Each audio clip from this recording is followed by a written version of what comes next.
Either way. So it was the horse's guts that went everywhere. Or was no it guts went William's everywhere. guts? William's guts ruptured inside. Oh. Yeah. Okay. Yeah. Sorry. I probably wasn't very clear because this is the first time I'm reading this in a long time. Yes, we've got to specify whose guts are flying. You mentioned guts. We got to assign ownership to those. Very fair point. William's guts ruptured inside his body, probably. Maybe.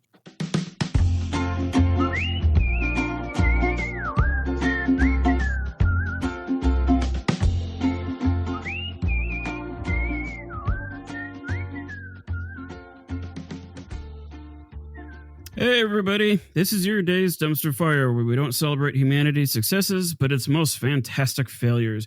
I am one of your hosts, Ed. Joining me as always is Kara. How are you doing on this late night? Hello. I am doing pretty good on this late 9:35 p.m. Sunday evening before Labor Day. Yeah. Where everybody, still people got to go to work. Yeah. Sorry for the friends who have to work tomorrow. Thankfully, I don't. But that's okay. Oh, wait. Yeah, you're off tomorrow, aren't you? I sure am. Oh. Yep. I'm off. That would explain off. Why you're recording tomorrow as well. Okay. Correct. Because that yeah, we're doing great. That would have been weird if you were recording from the classroom. No, not doing that.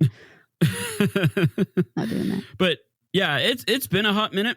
Don't worry, we are not suffering from pod fade. We were in California getting training, and then we found out while in the middle of our training that they're doing away with our teaching jobs. So then we had to figure that out.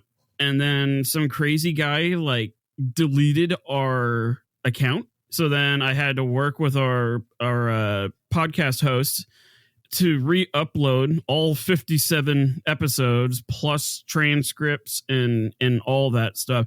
And that takes a while. That is a very tedious process that I hope to God I never have to do again, because I think I was sitting in the classroom just not teaching and just uploading. Yes. But that's okay. All that to say, it's been a long summer, and sorry that we were gone for so long, but that's okay. We're back. We're here. We're ready. Yep. I'm ready. Rejuvenated, refreshed, with a whole list of new dumpster fires. That's the one cool thing about all this is I was able to... We haven't stopped. Yeah. We've been constantly researching new and creative ideas. Like this episode about failed funerals, exploding bodies. This is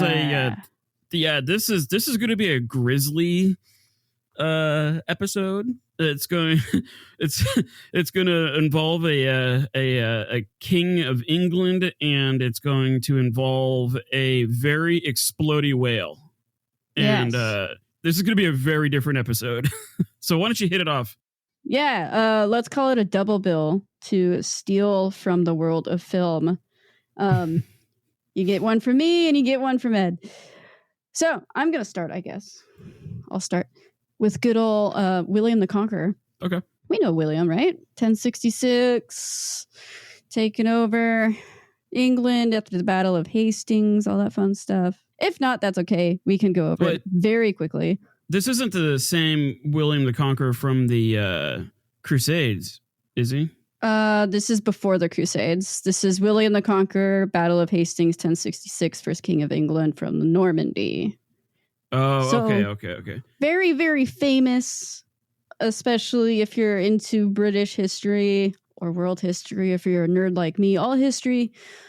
And I didn't know this, but there is an awesome, fun, maybe rumor about him and his funeral after he died. I will say, please, when we get to the funeral part, take it with a grain of salt, because there's only maybe 2 primary sources out there. One is 50 years removed. The other one is from some sensationalist journalist at the time period, so we're talking 1100 or something stupid. So take that with a grain of salt. But it's a fun story. Well, I know you do your research a little differently, because you look at because you're a historian, you focus on the primary sources. I'm a British lit major. I look at history through the lens of literature. Yeah.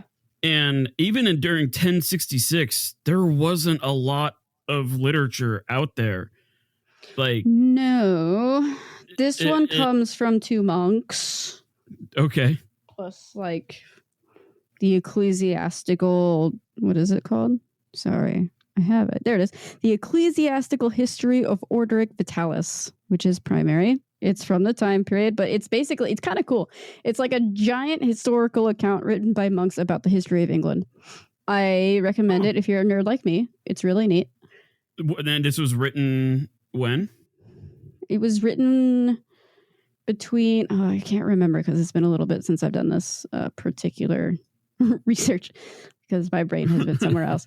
It was written between like 11 or 1200, and I think they stopped adding to it in the 1800s. Don't note me on that. I have to double check it. I'll have to double check it.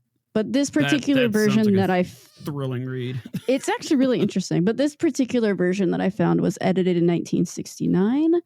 So that just tells you how much it's used. Quite a lot, I would say, considering how old it is. Interesting. But it's cool. It's neat. But yes, when we get to the funeral part, take it with a grain of salt. I just thought it was a fun story. And again, when it comes, because I do history different than you do, when it comes to primary sources, always take into consideration the different things when you're looking into primary resources. Anyways, I'll get off my soapbox. Let's talk about William first.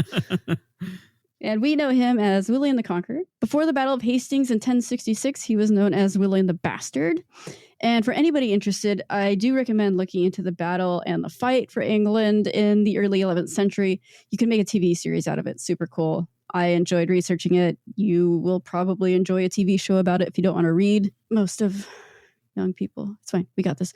William I was born in Normandy, France in 1028. He was the older son of Robert I, Duke of Normandy, from 1027 to 1035, and one of Robert's concubines, hence the nickname William the Bastard. So he wasn't full blood born the son of, king and queen. He was kind of like, he was a bastard. Anyway, Robert, his dad, died in 1035, and that made William the new Duke of Normandy at the ripe old age of 7.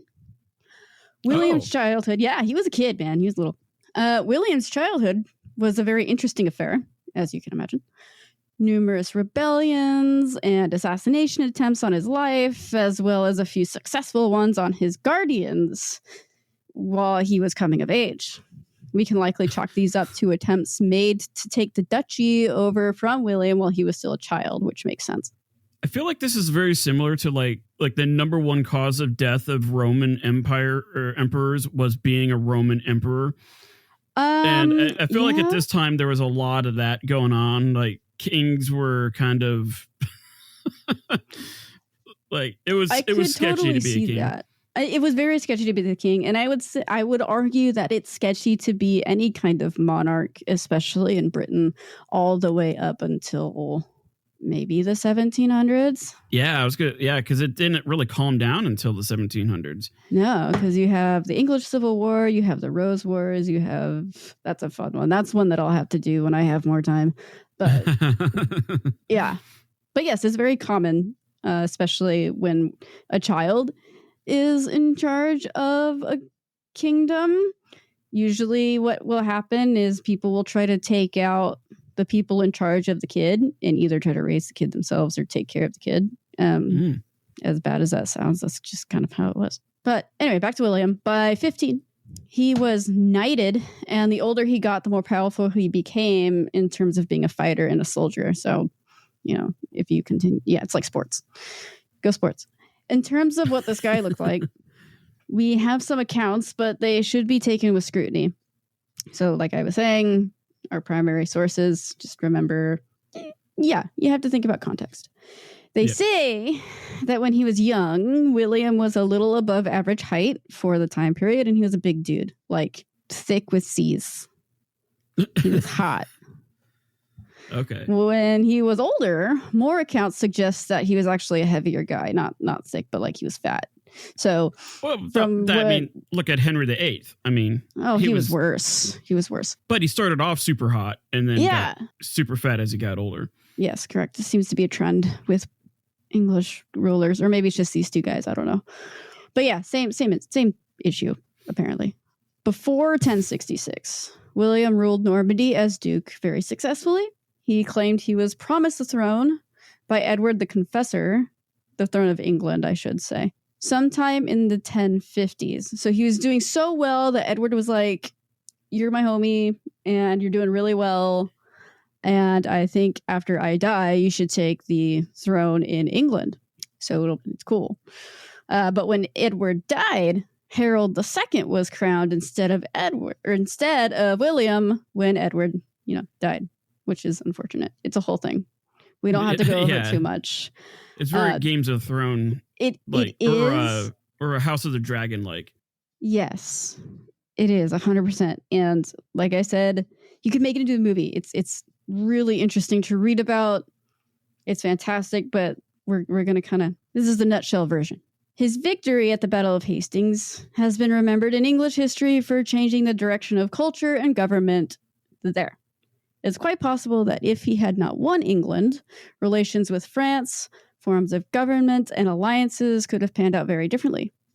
I think this is a fun thought experiment. When you really think about it, it challenges your history knowledge, and you get to try to answer the question, like, what if? So what if somebody else won? And you can check in and see there are three guys who fought for it in 1066. Try to do the butterfly effect. Yeah, it's pretty interesting. What is that called? Counterfactuals. That's it. It's a fun game to play, especially if you know a lot about each of the guys who fought for it. Yeah, it's a good time. Yeah. I remember watching an episode of Big Bang Theory where Sheldon and Amy were playing counterfactuals, and they're like, okay, if this person ran over this person in a car, what would happen? And then they're like, Amy's like, oh, well, beavers will take over the world. What? And then she mapped it all out. That is ridiculous. That's funny. Yes, and you too can play that game with the Battle of Hastings. Anyway, with all that said, William became King of England on Christmas Day, 1066 in Westminster Abbey. William's rule as king is complicated. Some sources make him out to be a very powerful and great leader. Others paint a much more brutal picture of a king who took advantage of his power and led with an iron fist. So it kind of just depends on what source you read. My guess is if you're in his inner circle, you're like, this is a great guy. Mm-hmm. If you were not in his inner circle, he was probably going to be a jerk to you. Mm-hmm, mm-hmm. I could see that. That's probably fair. Yeah. Most sources agree that he continued in favor of the church, as he did in Normandy. So he was a friend of the Church of England, but not the Church of England. I think it was probably I used to know. I don't think it was the Catholic Church. I'll have to look. We'll have to look. But anyway, he was close to the church. He was doing churchy things. But when rebellions cropped up in England, William was said to have put them down with such violence it was shocking even to people living during the time period, which I think is saying something, considering violence was more commonplace during this period than it is, especially today.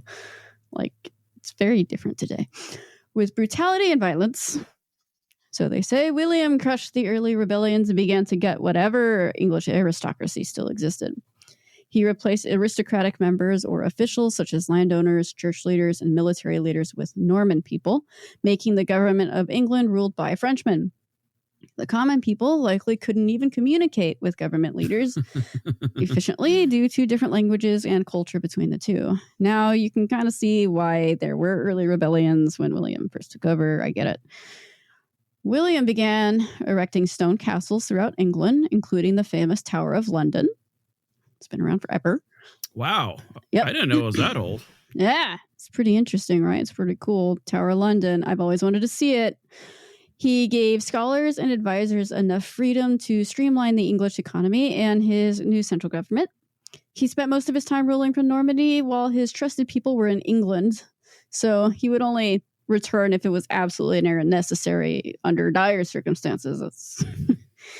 By the 1080s, William had expanded his kingdom into Scotland and Wales. He had his son Henry knighted in 1082, while also returning his half-brother Bishop Odo from Italy back to England. He was believed to begin a campaign in Italy in an attempt to become the Pope.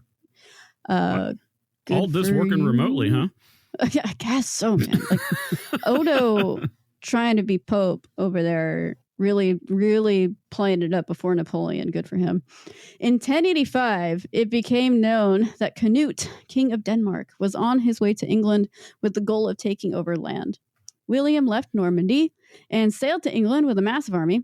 According to the Anglo-Saxon Chronicle, his army was, quote, so large an army of horse and foot from France and Brittany as never before sought this land, so that men wondered how this land could feed all that force. Unquote. It's a good quote. Okay. I like it. Yeah, it's pretty solid. Really giant army.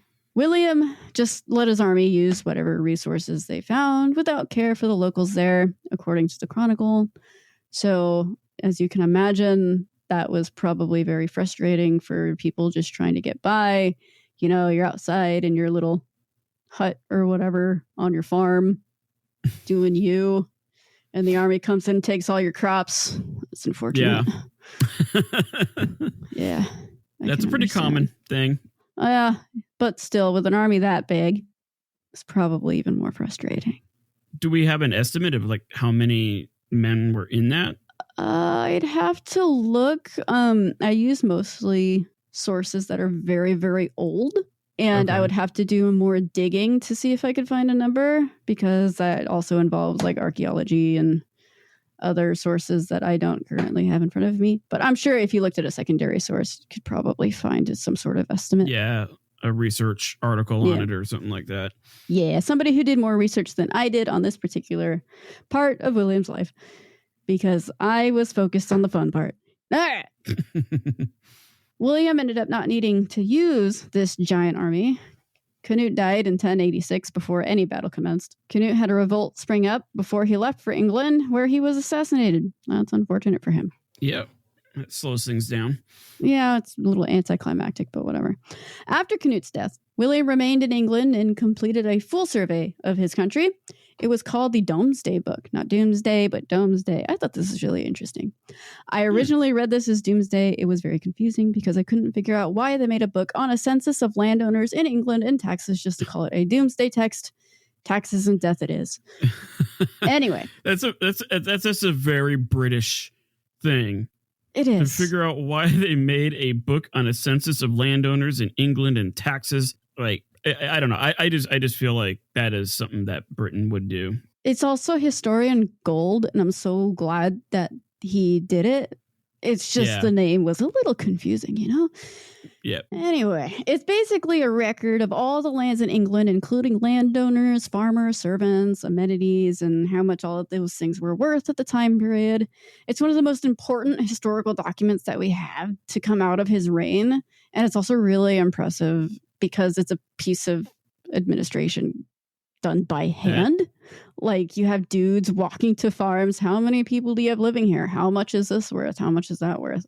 And it's his entire... Yeah. Like... And it's amazing that survived. Yeah, all this time. It's really interesting. It's pretty cool. I think you can still find it. I remember looking at it. Yeah, it's neat. So we're going to get to Mr. Bastard's death. Throughout his entire time as king, William was often in battle. He stopped them as well as started them throughout France while maintaining control of England at the same time. In 1087, the Anglo-Saxon Chronicle begins with this really fun quote that I liked. 1,087 years after the birth of our Lord Jesus Christ, in the 21st year since William ruled and governed England as God had granted him, it became a very severe and pestilential year in this country. Pestilential. Yeah, that's it. Yep. Yikes. That's a bad deal. Essentially, the Chronicle lays out a fun time. Disease, famine, death. It also describes the king and his men not giving a flying flip and only wanting gold, going to great lengths to get it. This was mostly land deals from what I can gather. William would sell land to one guy and then another guy would offer more. He would break the original agreement, sometimes in writing, and then get more gold from the other guy, and so on and so on and so on. You just keep doing that. Apparently, a bunch of churches and a town and some more churches burnt down. So that's cool. In July of that year, William, who's now 59, demanded the return of a few French provinces from the King of France. He went so far as to send an army out against the king and burn down one of the towns he demanded to have back from the king. So he burned the town. That's intense. It's very intense. He was an intense dude. While the town burned, the king fell. William, literally fell on his face or something. I don't know. Really? Some accounts tripped on a rock and then... he fell. Some accounts say he was injured, while others say he fell ill.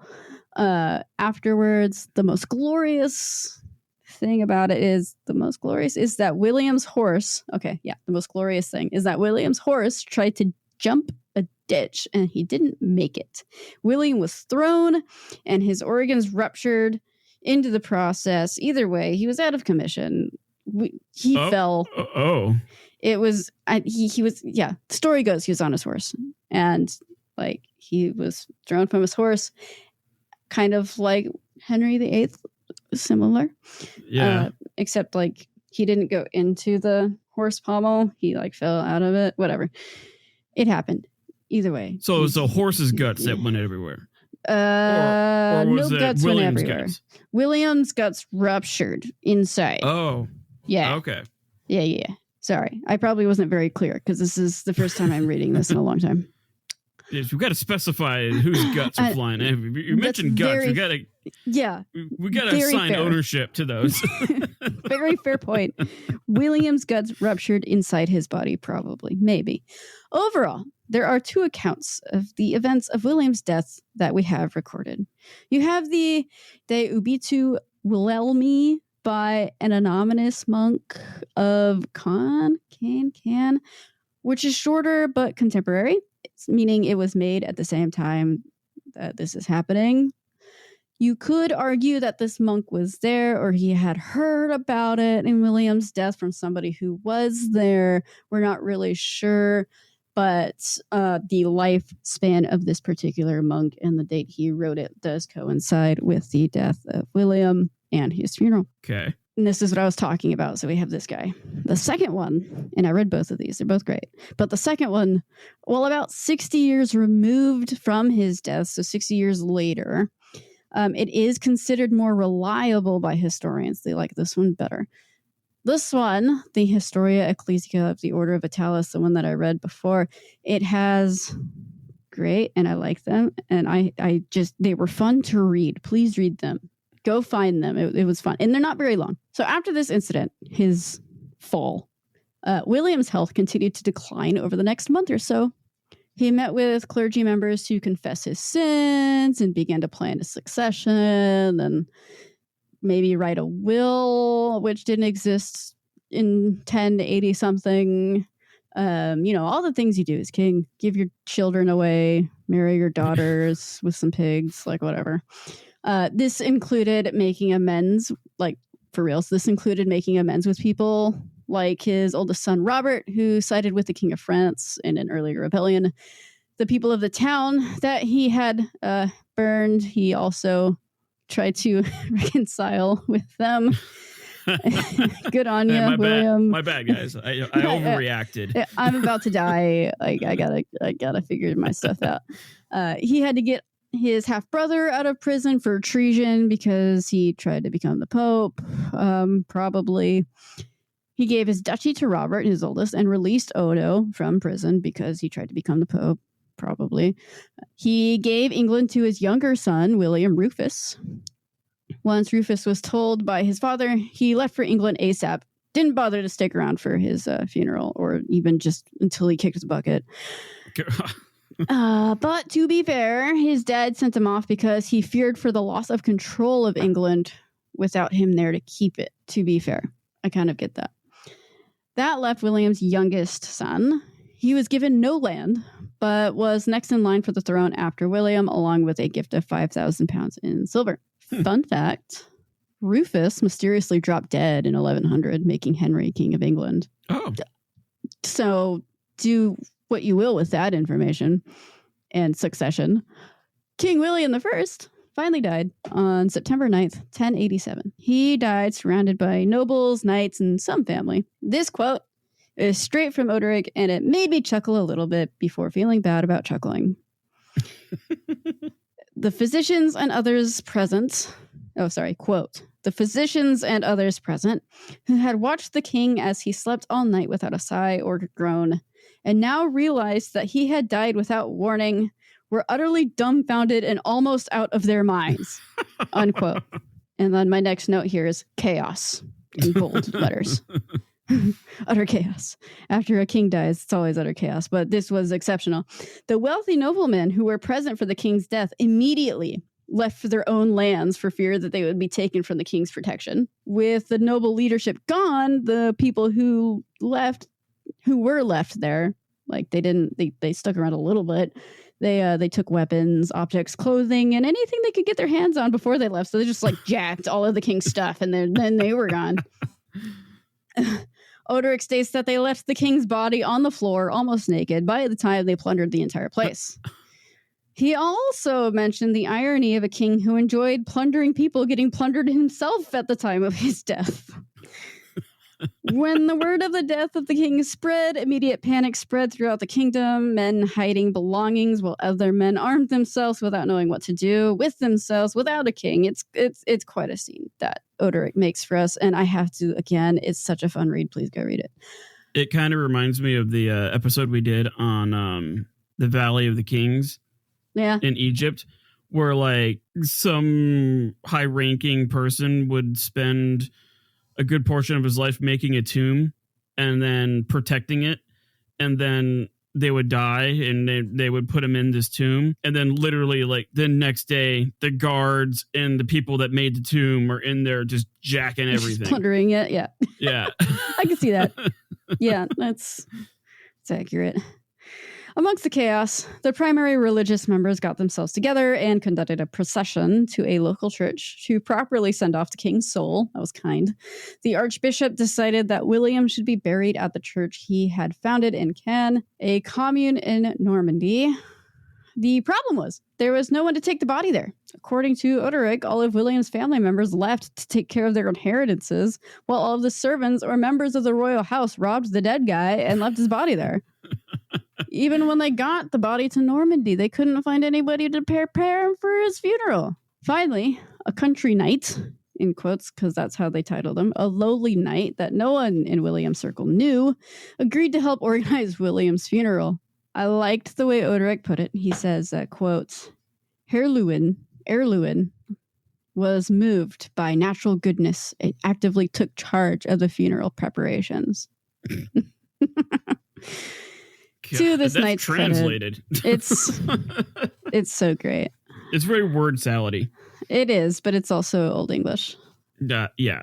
Well, actually, this time it barely would have been even English. Well, it's Old English, and then you have Middle English, and then you have what we have today. But it's still technically English. They are in England. Well, technically they're in Normandy, but anyway. To this knight's credit, he paid for everything, including the transportation of the body by boat to Caen, so good for him. When William's body arrived in Caen, clergy members began the procession to the church designated for his burial. Before the procession ended, a fire broke out in town, sending the town into firefighting mode, including a lot of the clergy members involved in the funeral. Only the monks stayed to finish the ceremony of bringing the king to the abbey at the church. It's just such a poo show. During the funeral, in front of mostly bishops and abbots, as well as some of those who respected the king in Normandy, the lead bishop began his eulogy, speaking of the king's successes and leadership. He then made a plea to God that William's wrongs are forgiven to be accepted into heaven like you do. At this point, while he was making the plea to God, somebody in the crowd interrupted the bishop very loudly, saying William was being buried on lands originally belonging to his father, taken from him by force. Quote, therefore I lay claim to this land and openly demand it. forbidding in God's name that the body of this robber he covered by earth that is mine or buried in my inheritance. The heckler was eventually given 60 shillings for the land so they could officially bury the guy. I feel like I'm just envisioning this conversation going on while there's just flames billowing everywhere behind them. That's what it seems like. It's just so ridiculous. Again, this is so British. Like, this is something that you would see in like a British sitcom from that is about this time period. It was so fun to read. As we know, William was a larger fellow, like we talked about. When it came time to put his body in the coffin, they found that the masons made it too short and too narrow for his body. They had to squeeze the body into the coffin to get it to fit. Oderick writes, next, when the corpse was placed in the sarcophagus and was forcibly doubled up because the masons had carelessly made the coffin too short and narrow, the swollen bowels burst and an intolerable stench assailed the nostrils of the bystanders and the whole crowd. A thick smoke arose from the frankincense and other spices in the censers, but it was not strong enough to conceal the foul ignominy. That's it. So the priest made haste to conclude the funeral rites and immediately returned trembling to their own houses, unquote. Ah! This is great. That's amazing. Despite the eventful and stinky ceremony, William was finally buried at Cannes, with a memorial built later by his son, William Rufus. It was said to have been decorated with precious stones and silver and gold accents on top of the burial site. And then his burial site was desecrated by Huguenots in 1562. Then again, during the French Revolution in 1793. Today, only a thigh bone remains of his body, and his grave is marked by a slab of marble in Cannes. R.I.P. William. Wow. Oh, no. That's crazy that only a thigh bone remains of his body. That's so bad. Like, it's funny, but then you feel bad for laughing, you know? Well, it's far enough back. Yeah, it's far enough back, so it's not too bad, but still, RIP. Respect. But I do know, like, during the late Middle Ages, going up through the Age of Enlightenment, there was a big movement to dig up bodies and take body parts, grind them up, because it was theorized that would make you live longer or that goes up to the 1800s. Yeah, that goes up to the 1800s. Yeah, William the Conqueror is buried here as per this marker. I mean, I say we take his head and we drink out of his skull, and that'll give us powers. Yeah, that goes all the way to the 1840s, 1850s. So, and then when they crack open these Egyptian tombs, and it starts all over again. Yeah, it's a whole thing. We could do an episode on that if we wanted. Yeah, people are weird. Well, that's mine. Okay, that's my bill. All right. Well, let's get into mine here. Here we jump forward a couple of years. We're talking, I think it was the 2nd of November, 1970. Happy birthday to my brother. Oh, really? Yeah. Okay. Well, you should share this episode with him. I shall. A relatively known reporter based out of Portland, Paul Lindman, and his cameraman, Doug Brazil, they got a phone call from the KATU Portland News Broadcast Center. Got a weird story that his boss, Paul's boss, wanted him to cover. Apparently, there was a dead whale hanging out on the beach by Florence, Oregon. Great. And yeah. So that's a call that you want. Well, you Paul's used to doing inner city stuff or political stuff or whatever, and now suddenly he's got to go report on a dead whale. And they flew both of them out, all their camera gear and recording stuff, everything. They flew them out, and Then they had to get like a rental car and then drive out. And all of this happened in like a period of like 24 to 48 hours. Like Okay. they were in and they were out, and they left very quickly for a very good reason. So they get there, and sure enough, there is a big, giant, dead whale just chilling there. Cool. Like you do. It was projected that it was already dead. That's why it washed up. Based on how animals die. So let's get some background here. I guess it's a pretty common thing for like dolphins and whales that they wash up about 2,000 times a year across the world. So some come into shore via high tide, then low tide hits, then they get beached. Makes sense. So that's one way they could tell like this was dead before, based on where it was in between high tide and low tide. This is due to the fact, if the tide doesn't come in fast enough or assistance isn't given, then they die pretty quickly. Due to the fact that whale and dolphin skin is not suited for long exposures to sunlight, especially out of water, they are good for a few hours at most as a result. On top of that, whales are freaking heavy, right? But they are perfectly buoyant in water.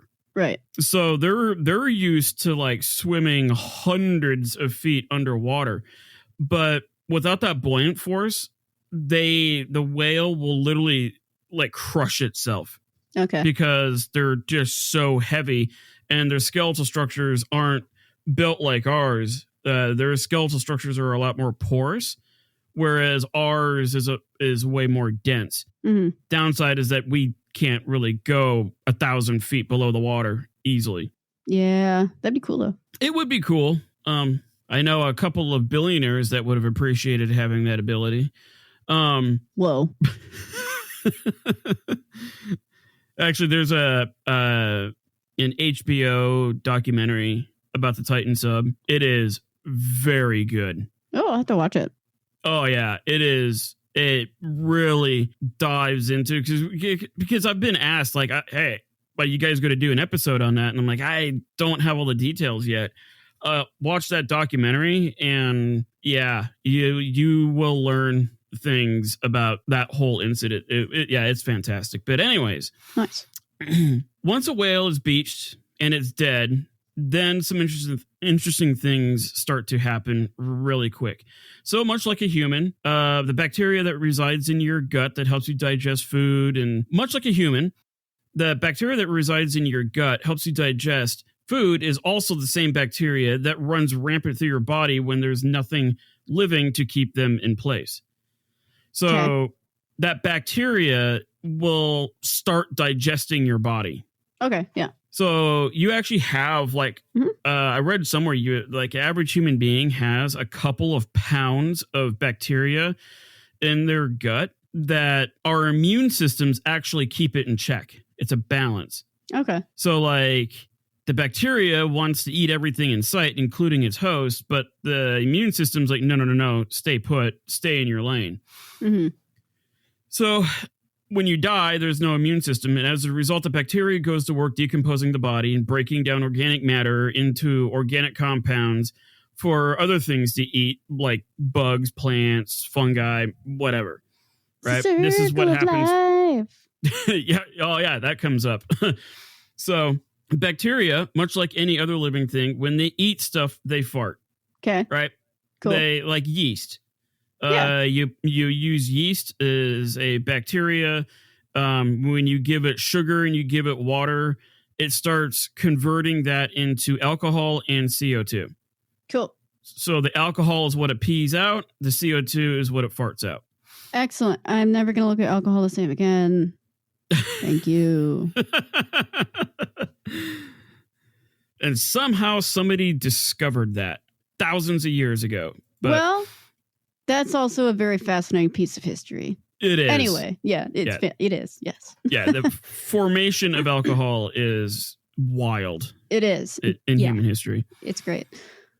So the gases they release have that distinct putrefying odor of rotten eggs that rotten egg smell as hydrogen sulfide and methane. Cool. Which hydrogen sulfide has that rotten egg smell, and it's actually very toxic to humans. Cool. So if you do come across a large, I don't know, supply of hydrogen sulfide, treat it with respect, because it can easily kill you. And then the methane, that's just a fart. Yep. Methane's as good well time. as as well as carbon dioxide and nitrogen gases. All right. The telltale sign of this stage is bloating. Okay. So, for example, if you look at pictures of battles in the American Civil War, and there you see all these dead bodies out there, you'll see a lot of them. They look like they're really, really, really fat. They're not. They're just the bacteria inside of their dead bodies is releasing those gases, and then they expand out. Or they're just in the stage of decomposition for the buggies to eat. That's how I would put it. Anyway. Actually, a really crappy job in the American Civil War was the guy that would have to go out and basically bayonet these bodies to release the gases. Yeah. Otherwise, they would take up too much space. Like, they would have to make the burial grounds too big. Mm-hmm. So, yeah. I remember when I first read about that, I was like, oh. Yeah, there's people in way worse spots than you. Right? That's a job I wouldn't want. Now, on a side note, this bloating phase it can be used by investigators to make measurements and identify how long somebody's been dead. Mm-hmm. Like, they have charts that they can take, like the height, weight, all that kind of stuff, age, and they can figure out pretty accurately, like down to the day of when somebody's been dead. Forensics is crazy. Yeah, it's pretty cool. Well, this is an important aspect of nature.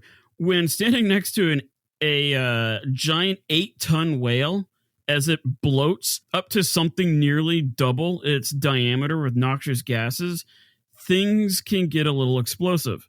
And smelly. Very smelly. There are tons of videos out there of people having to cut open dead whales with like this long, crazy knife on a stick. And like, once that is inserted, then the whole whale, like, everything just comes flying out. All its organs and everything. It's basically like the Byford dolphin incident. There's so much pressure in there that once you break that skin and fat layer, it eviscerates itself. Kind of like what happened to William the Conqueror. Cool.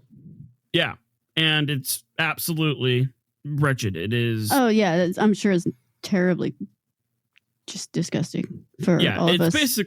It's basically akin to popping a giant intestine-filled balloon. Sweet. Imagine that at the kids' party. Right? Now, when considering a giant beach dead whale that is inflating with all sorts of interesting gases, we have to factor in another variable. Whales are heavy and not designed to live on land. So if you add up all that weight and all that rotting blubber, organs and pressures that are piling up, if you're in charge of the beach and you see a dead whale on your coastline, you have to act fast. Like, you don't have a lot of time, because if that thing ruptures, oh boy.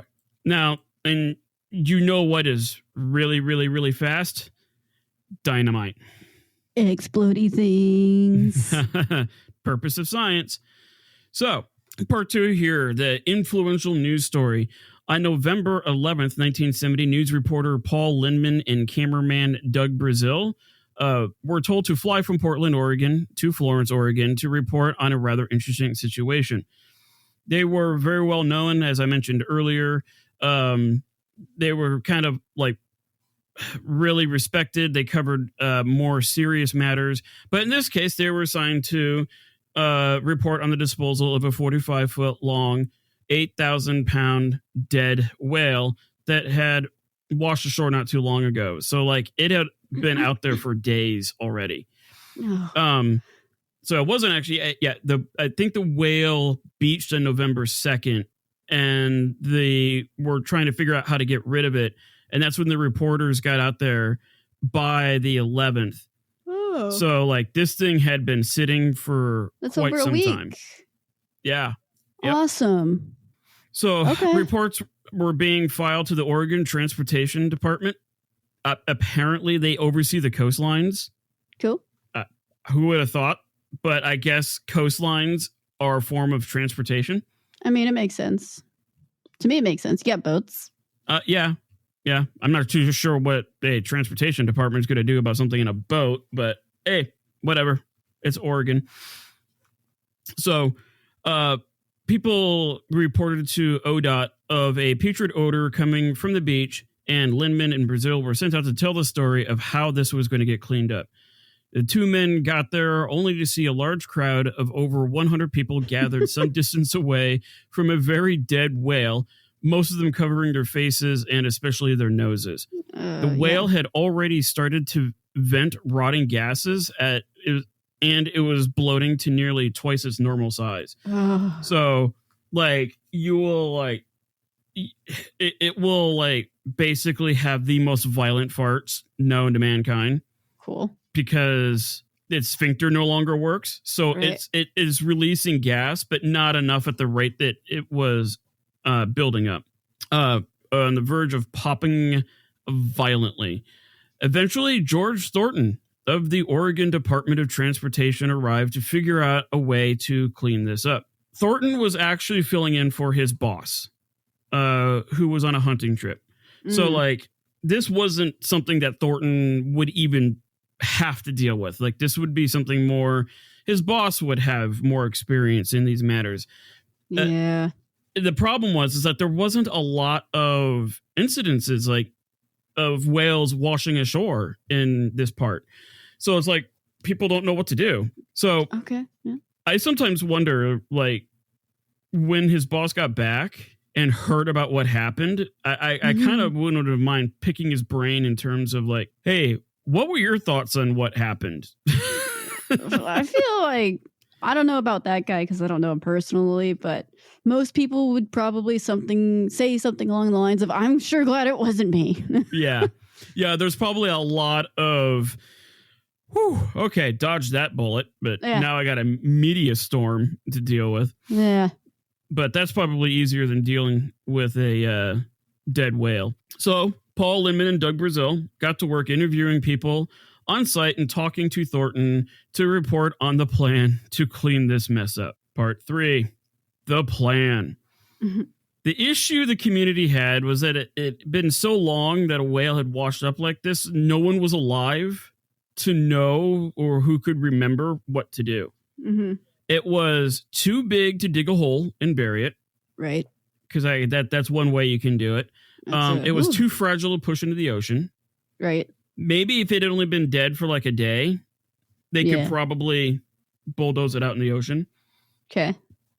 They could make a series of small cuts to vent the gases, but that could also make the thing just absolutely explode, like William the Conqueror. Right. But they couldn't find any volunteers.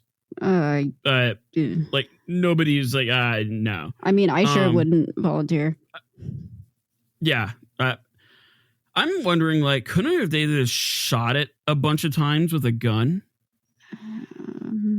Me? That was something that was running through my mind. It's like, okay, fine. Get like a big, giant 50 caliber gun or anti-aircraft gun and poke a few holes in it, and that should be able to vent it. But I wasn't there. This is also the Department of Transportation in Oregon. I don't think anybody is walking around with a gun that large. Yeah. Just saying. Still, call the military. For this? Oh, yeah, target practice. I guess. Artillery practice. Just roll out a cannon. All right. Yeah, just a couple of howitzers. Like, here we go. They could shoot that thing from 5 miles away if you had a howitzer. Anyways, yeah, they could have found anybody that would want to cut this thing open. And I can't say I blame them. I mean, the hydrogen sulfide gas and the methane would pose a valid threat to anyone who is exposed to too much of it. So all that's just going to go right into your face. That would be a bad deal. And lastly, burning the carcass was out of the question. because hydrogen sulfide and methane, it would turn into like a volcano, right, of gore. So sweet. Therefore, Mr. Thornton of the Oregon Department of Transportation had an idea. A lot of what the department does or do or whatever is use explosives to clear away mountainsides for purposes of making roads, tunnels, and like a lot of times you'd use explosives to clear like boulders from roads and stuff like that. And Thornton was an explosives expert. So why not just get a bunch of sticks of dynamite, put as much of it as possible underneath the carcass, and put a bunch of it strategically around it so that when it was detonated, everything would just get blown into the ocean, and whatever little bits were left would just get eaten by birds or crabs or whatever. You know what this reminds me of? Yeah. Remember in World War I when they invented mustard gas thinking it was a good idea? And if the wind just blew in the wrong way...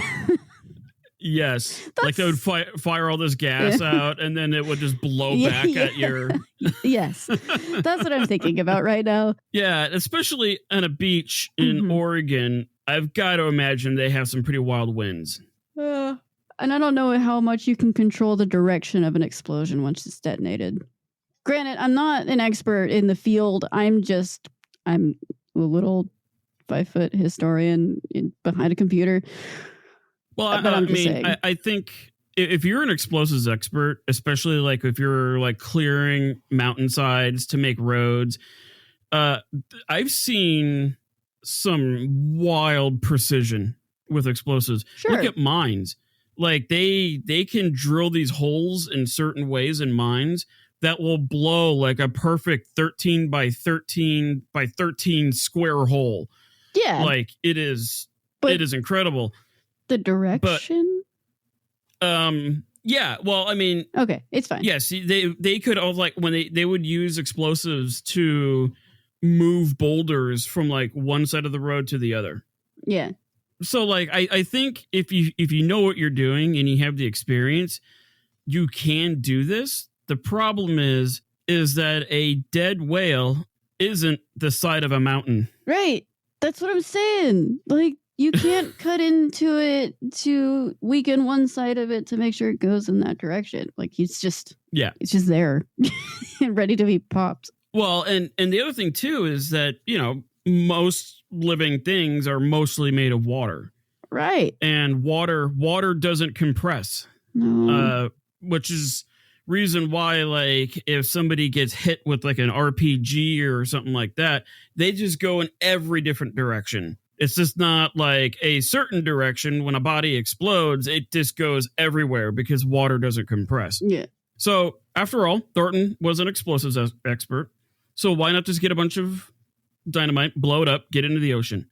Okay. Only issue is that Thornton told Paul Lindman on television with this majestic dead whale in the background, surrounded by people plugging their noses and amazing and all that. And what he said was, quote, well, to be honest, I don't know how much explosives will be needed. Awesome. Close quote. So, and even Paul, like if you ever watched a video of this, it's on YouTube. You can easily find this. The look on Paul's face when he heard this is like, wait, you don't know how much you need? Like, okay. So eventually it was settled on 20 cases of of dynamite, or about 200 pounds worth. I looked it up, and if you put 200 pounds of dynamite under a car and detonated it, the car would cease to exist. It is estimated that the explosion would be so great that it could possibly vaporize it. Sweet. And this dynamite at this time in history is pretty efficient. Like in the 1800s, it may be like 60% or 70% would detonate. By this time, it was very pure. I think it is a derivative of nitroglycerin. I mean, this stuff packs a punch. My parents were alive, so it's not like it's super old technology. Well, no, I'm talking like 1800s versus 1970s. I know. So like in the 1800s, it was like 60-70% effective. Yeah, no, I know. Just the way you worded okay. it was kind of funny. Oh, okay. Yeah. So yeah, and the other thing to know about dynamite is that there's actually two types of explosions. There is the fast explosion, where there is no flames. It's just a hard impact and that's it. Like you just transfer all that energy at once. And then there's like a slow explosion. This is like when you see like a gas explosion or where it's more of like a fireball type of thing. This dynamite is designed to be more tactical and more percussive than other types of explosions. I'm not a total expert on this. I don't know too much about it, but I do know, watching Mythbusters, there are two types of explosions. Oh, and I found out from another podcast on Mythbusters, you do not set off an explosion on a cloudy day, because that shockwave is like 1,000 times stronger. Got it. Than on a clear day. I'll keep or that a non-humid day. I'll keep that in mind. Yeah. Because that's what I do. Well, I when I was writing this, after I finished it, I went and listened to that podcast episode where the build crew, they were setting off an explosion on Mythbusters, and they forgot to consider that it was cloudy out, and it nearly killed them all. Yikes. Whereas if it was a bright sunny day, they would have been perfectly fine. Huh. Yeah. Interesting. Yeah, it's all about water, not wanting to compress. Yep. Lots of people thought that this would be interesting, and throngs of people, including families with children and whatnot, showed up to see the show. The street that ran parallel to the beach was filled with cars. And then everybody kind of like went down and sat basically on the beach. Awesome. Yeah. Not everyone was on board with this plan. There was a guy named Walter Umenhofer. Great name. Was familiar with explosives, and at that time he was the VP of the Springfield Kingsford plant and was supposed to meet up with the port commissioner when someone told him that he should go check out this dead whale on the beach. Because, priorities. Right. To go to meet the port commissioner or check out a dead whale. Exactly. I would probably call up my boss and be like, hey, I'm going to be late. I'm going to go see a blowing up whale. Yeah. Yeah. Honestly, I could see it. Yeah. Because it's like, how often does this happen? Like, never. Yeah. At least for these people. Or it's been so long that nobody remembers it. Exactly. Now, if it happened in Arizona, I'd be surprised. That'd be crazy. That would be incredible. Yeah, that'd be crazy. I heard somewhere, or I read somewhere, that they actually found like an intact whale skeleton in like the Nepali mountain range or something like that, like in the rocks. I would have to look that up. I remember reading it because it's like one of those mysterious things. Like, how does a whale end up in the side of a mountain? Like, that doesn't make any sense. Ice ages and rising waters, I'd imagine, depending on how old the skeleton is. Anyway. Yeah. But yeah. Anyways, I'll have to look that up and figure that out. So Umenhofer parked his car alongside everyone else, headed down to the beach where he saw the 20 cases of dynamite being deposited around the whale. Instantly, red flags popped up in his mind. He knew that this was not going to work out and it could potentially get somebody killed. Mm-hmm. He brought his concerns up to Thornton. He told him, like, I know something about this. Don't do it. This won't, just trust me. But at the end of the day, the two men agreed to disagree, and the explosion was scheduled to happen in short order. Umenhofer did not stick around. He went like hundreds of yards upwind to watch the show, whereas like other people were like about 100 yards away. This guy was like 5 times the distance out. I mean, because he knew. Yeah, he had a pretty good idea of what was going to happen. Part 4, the detonation. With everyone at a fair distance, Thornton and crew literally pulled up one of those plunger detonators that you see in the cartoons. the box with the T handle thingy on it. Yeah, like Wile E. Coyote. Yeah. Like that's literally how they detonated it. Sick. Counting down from 10, the plunger was pushed down, and the flag drops, the thing goes off, and they touched that sucker off, and let me tell you, that thing went up, and it was the biggest mushroom cloud you ever seen, and it was red and white and black, and it was nothing but guts and blood and gunk. Carried by a wind, the cloud moved inland. So everybody all of a sudden start realizing that, oh my God, here it comes in this mist. We were covered, we were permeated with redness. And the smell. The smell. That would be the least of their problems. Those who witnessed the explosion agree that the next few moments seemed to last forever. Individual descriptions vary, but it soon became apparent that what should have been little pieces of whale turned out to be big ones. And this stuff starts hitting the ground. Boom, boom, boom, boom, boom. And all of a sudden you realize, my God, I could be killed by whale blubber here. You can hear it. And I'm watching this one piece. There's a big piece up there. It's kind of flubbering and floating around. And we ran. We literally ran. And it just absolutely stopped. And it came flat down. And kapow! Right on top of Walter Omenhofer's 1969 No. Oldsmobile. No, not the Oldsmobile. Oh. Yeah. As you can hear, that blowing up the whale with 200 pounds of dynamite did not go according to plan. Shortly after the detonation, people realized that bits and pieces of whale didn't fly out into the ocean, but instead flew hundreds of feet up in the air, paused, and then came raining down on all the bystanders and vehicles. Oh, goodness. Like, if you watch the video, there's like cars with blown out windows and dented hoods. Jeez. And yeah, it's... So yeah, like all these vehicles got wrecked. When Lemon and his cameraman packed, like when this happened, when they realized that this was starting to like rain down on them, they packed their crap up and ran to the hills in a rain of blood and gore. Terrible. Like, they were red.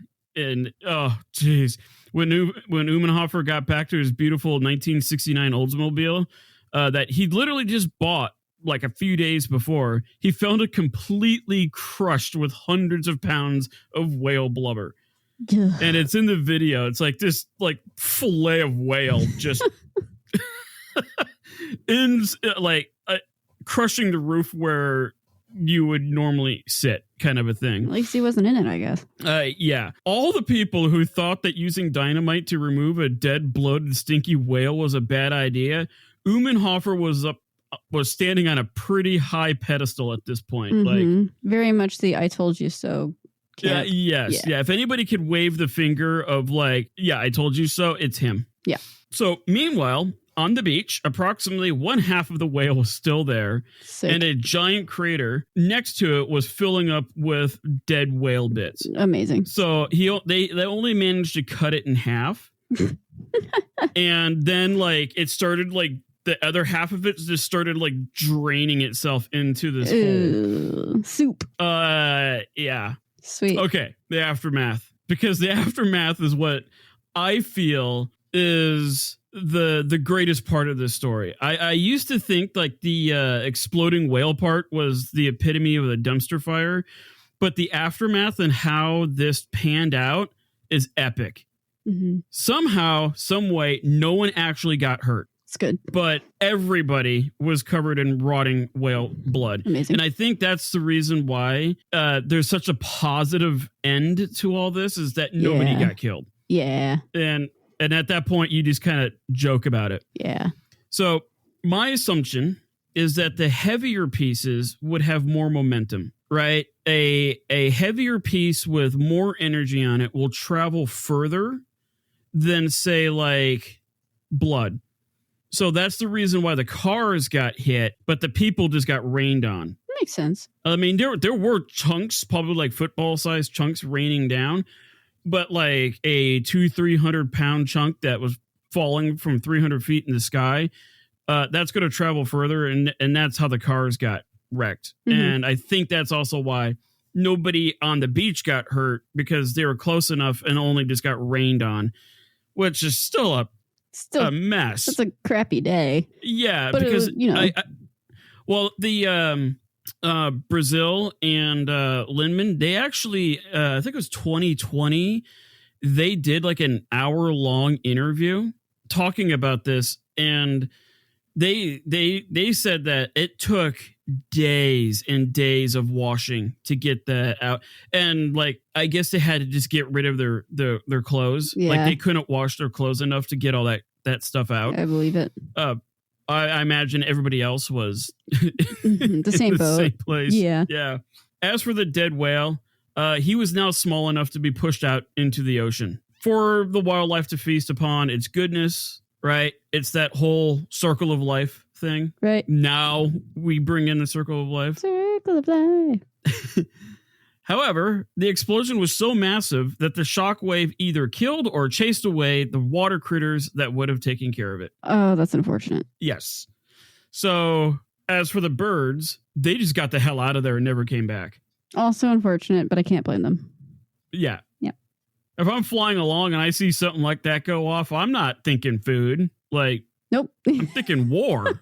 Like, over the course of weeks, the whale did eventually break down and rejoin the quote unquote circle of life, but not after stinking up the entire beach for hundreds of yards and smelling up Florence, Oregon for a long time. Mm-hmm. Unlike the great Boston molasses flood. At least it was a sweet smell.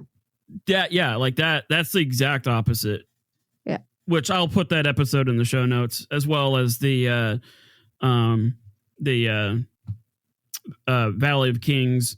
Those are some other episodes you should check out that kind of have a little bit to do with this. As for Umenhofer's beautiful black new Buick, he got a pretty nice check from the state of Oregon's Department of Transportation for $4,000 so that he could buy a new one. That's good. Yeah, I thought that was kind of cool. Like, they're like, sorry. Yeah, this is on us. Like, we don't want a lawsuit. Here's just pick out a new car and we'll reimburse you. Could you imagine buying a brand new car for $4,000? Right. That's golly. It's great. The car I would have today if I could only pay $4,000 on it. Side note, when Umenhofer bought his first Buick, the sign on the front of the dealership read, "A whale of a good deal." Excellent. The irony never gets old. It's amazing. Love that. As for George Thornton, the guy who made this entire mess, like this guy really screwed up. He got promoted. Nice. His old boss retired, and he got promoted into his position. Good for him. Yeah. There you go. It's the epitome of you screw up, you move up. Yep. And today, the town of Florence holds a celebration each November to commemorate the event, and people will wear whale costumes with X's on their eyes. As they should. That's wonderful. You can Google this. There's hundreds of pictures of people wearing various whale costumes. That's hilarious. There was one guy, he lost his legs in a war, and he would dress up in a wheelchair as the half dead whale because there was only half of it that was left after the explosion. That guy's awesome. Yeah, that dude's a legend. Yeah.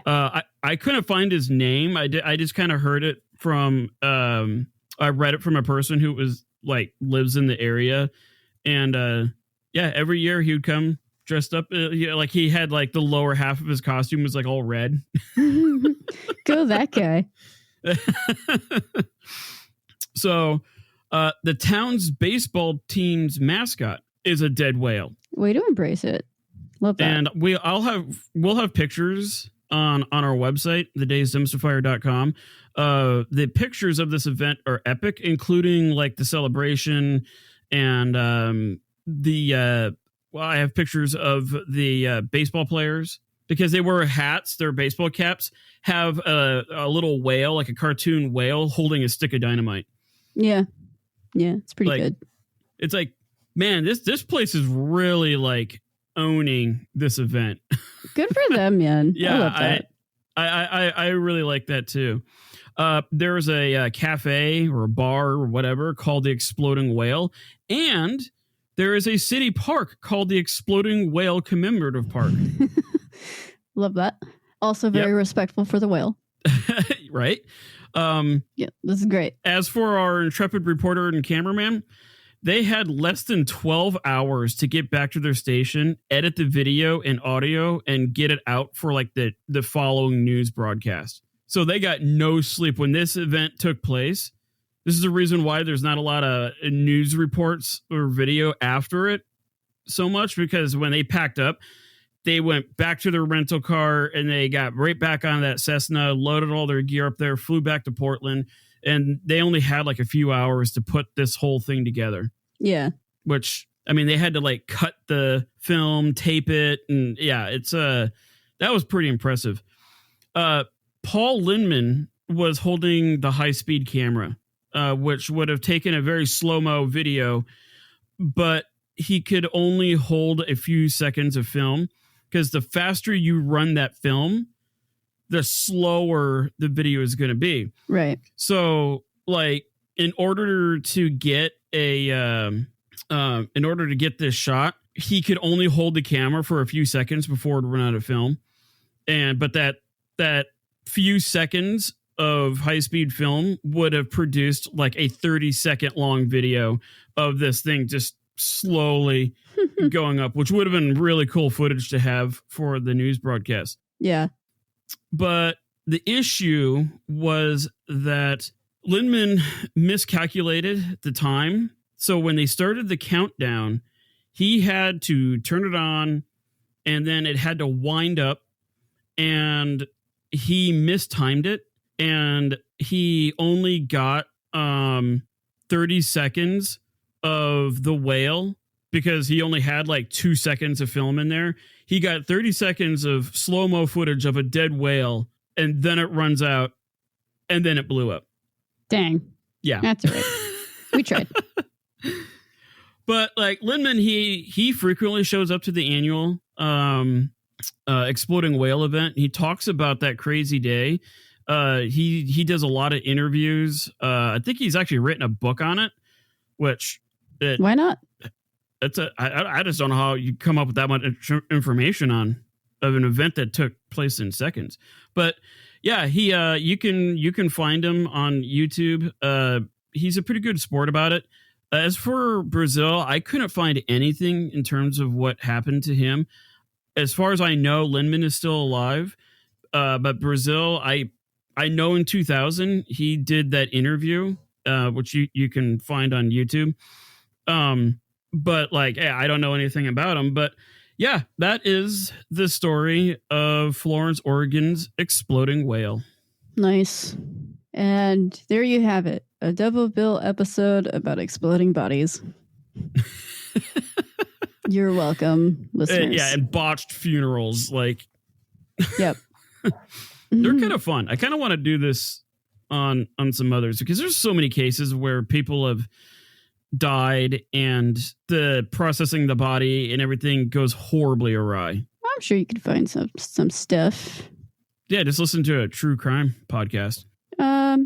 Yeah, they usually try to be more respectful on those. Well, yeah, but to be fair, I'm talking about like cases way in the past, like 1700s. Got it. Or like, kind of how they would bury people with like a pipe and a little bell hanging off of it.